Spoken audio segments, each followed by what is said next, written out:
కరీంనగర్ జిల్లా చిగురుమామిడి మండలం నర్సింహులపల్లెలో విషాదం చోటు చేసుకుంది. గ్రామానికి చెందిన నాగెల్లి వెంకటేష్ రెడ్డి అనే యువకుడు కుటుంబ కలహాలతో సెల్ఫీ వీడియో తీసి పురుగుల మందు తాగి ఆత్మహత్య యత్నం చేశాడు. స్థానికులు గమనించి యువకుడిని కరీంనగర్ ఆసుపత్రికి తరలించగా చికిత్స పొందుతూ పరిస్థితి విషమించి మృతి చెందాడు. కాగా తన చావుకు కుటుంబ సభ్యులే కారణమంటూ సెల్ఫీ వీడియోలో వెంకటేష్ రెడ్డి ఆరోపించారు. 2 నెలల క్రితం వివాహం చేసుకున్న వెంకటేష్ ముల్కనూరు గ్రామంలో సూపర్ మార్కెట్ నిర్వహిస్తున్నాడు.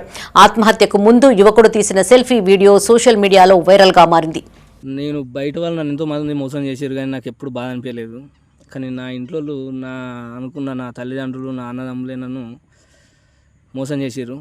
ఈ జీవితం నన్ను రోడ్డు మీద నిలబెట్టారు. నన్ను నమ్మక ద్రోహం చేశారు. నా ఇంట్లోనే నన్ను ప్రశాంతంగా ఆనందంగా బతకనిచ్చే రోజులు లేవు. ఇక ఆ షాప్లో నేను ఎంత పెట్టో దేవునికి ఎరక. నేను 10 లక్షలకు పెట్టినా. నేను తీసుకొచ్చిన అప్పులు కట్టేసుకున్న 3 లక్షలు. నా సొంతంగా 7 లక్షలు పెట్టినా. వాళ్ళు పెట్టలేని అబద్ధం ఆడుతారు.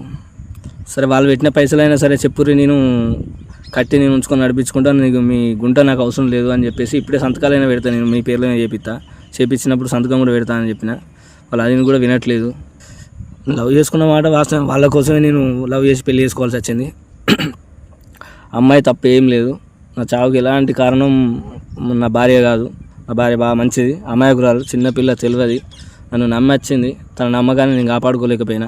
నాకు వాళ్ళ ఆస్తులో ఎలాంటి ఉద్దేశం లేదు. నాకు ఎవరి ఆస్తులో ఇంట్రెస్ట్ లేదు. నా కష్టంగా పైన నేను బతకాలనుకున్నా, కానీ నా సెల్ఫ్ రెస్పెక్ట్ నాకు లేకుండా చేసిరు వీళ్ళు. వాళ్ళు పెట్టిన ఈ 12 లక్షల షాప్, ఇచ్చిన 12 లక్షల షాప్ను నేను పెట్టిన కొంత అమౌంట్ను మొత్తం దాన్ని 40-50 లక్షలకు నేను దాన్ని ఇంప్రూవ్ చేసుకున్నా. ఇవన్నీ పైసలు కూడా నాకు అవసరం లేదు. నా పిల్లలకి చెప్పాల్సింది ఒకటే, షావైనా బతకైనా నీతోటే ఉంటా అని చెప్పినా, కానీ తన నమ్మకాన్ని నిలబెట్టుకోలేకపోతానా. క్షమించు. దయచేసి తనకు మాత్రం 10 లక్షలు ఇప్పించి తన జీవితాన్ని తను ఆనందంగా బతికే విధంగా వాళ్ళ అమ్మ నాన్నకు అప్పచెప్పగలరని నేను వేడుకుంటున్నా.